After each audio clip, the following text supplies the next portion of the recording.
Beauté les beautés, bienvenue sur ma chaîne. Dans cette vidéo, je vais vous parler de 10 faits que vous ignorez peut-être sur la peau ou pas. Sans plus tarder, je vais commencer par le fait numéro 1. Notre peau est l'organe le plus volumineux du corps humain.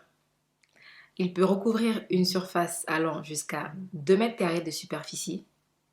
Il pèse 3,5 kg en moyenne pour une femme adulte et 5 kg pour un homme adulte. Notre peau a un double rôle. Le premier, c'est de nous protéger contre les éléments extérieurs, comme la pluie, les variations de température, le froid, les agressions extérieures. Son deuxième rôle, c'est de nous envoyer des signaux du monde extérieur, et ce grâce à des terminaisons nerveuses qui sont situées au niveau de l'épiderme et du derme. En gros, sur notre peau, nous avons des sortes de récepteurs sensoriels et c'est grâce à ces récepteurs qu'on peut sentir le froid, la chaleur. C'est comme ça qu'on ressent en fait quand quelque chose nous pique, quand quelque chose nous chatouille, quand quelque chose nous démange, etc. Ouais, maman. Non, ça va, j'ai pas envie de manger du poisson.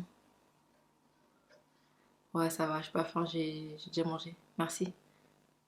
À plus. Ouais, je vais épicer le poulet. Je vais épicer la pain de tête demain. Ah, ok, merci. Notre peau est constituée de plusieurs couches.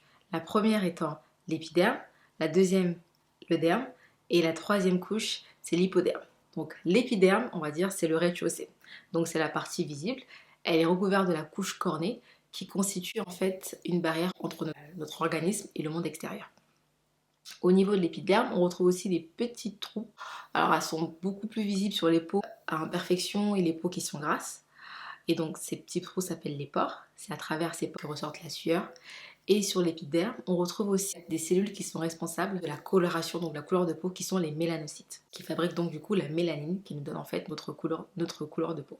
Le derme, donc on va dire que le derme c'est le niveau -1. Au niveau du derme, on retrouve les glandes sébacées qui produisent le sébum, et on retrouve les glandes sudoripares qui produisent la sueur, quand on transpire par exemple.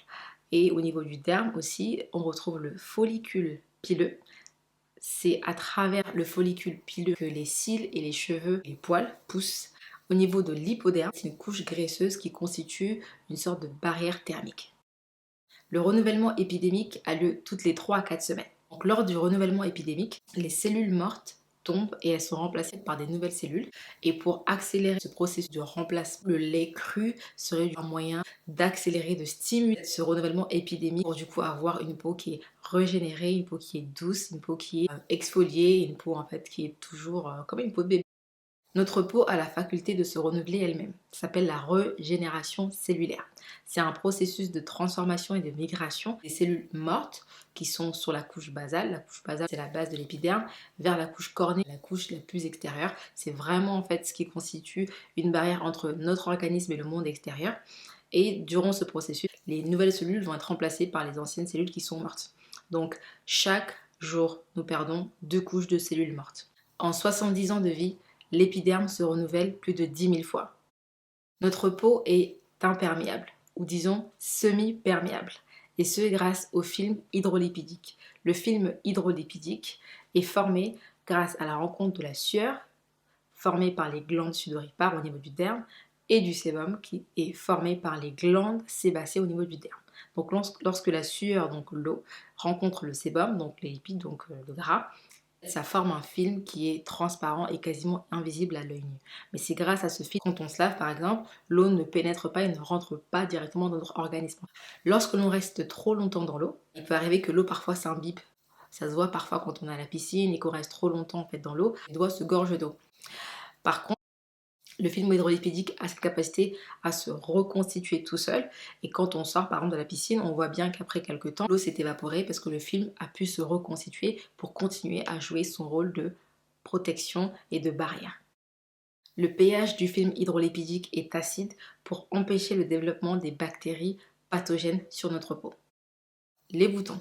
On a des boutons parce que au niveau du follicule pileux, il y a en fait un bouchon causé par l'excès de sébum produit par les glandes sébacées.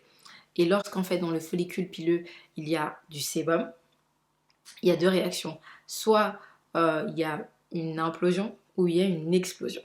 Donc lorsqu'il y a une explosion, c'est un comédon du coup qui éclate et qui sort. Et lorsqu'il y a une implosion, c'est-à-dire que ça éclate de l'intérieur, notre peau va avoir une réaction immunitaire et c'est pour ça qu'on va avoir un bouton. Donc, les boutons sont causés par une production excessive du sébum.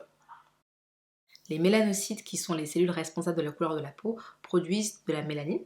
Donc la mélanine, en fait, c'est des pigments bruns ou rouges, ou rouges, ça dépend de la couleur de notre peau.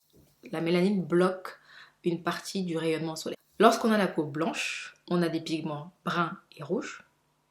Lorsqu'on est roux, on n'a que des pigments rouges. Lorsqu'on est asiatique, on a des pigments uniquement bruns, mais qui sont plus concentrés au niveau de la base de l'épiderme. Et lorsqu'on a la peau noire, on a des pigments uniquement bruns qui sont répartis partout sur l'épiderme. Merci d'avoir regardé ma vidéo jusqu'à la fin. Si vous avez appris quelque chose, dites-le moi en commentaire et je vous retrouve à bientôt.